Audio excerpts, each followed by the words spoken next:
How to redeem a PlayStation gift card. Hello everyone, I am Bishaka and welcome to our channel.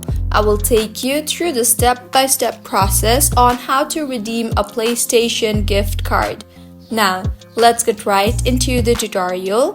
With PlayStation gift vouchers, you can redeem for anything on PlayStation Store, games, add-ons, memberships, and more.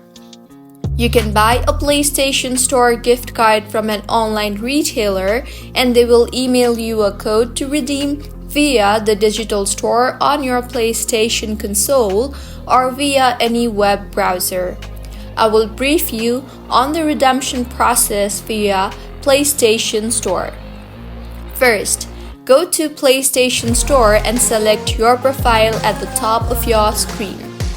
Next, select Redeem Code from the drop-down menu. Now, carefully enter the 12-digit code and select the Redeem button.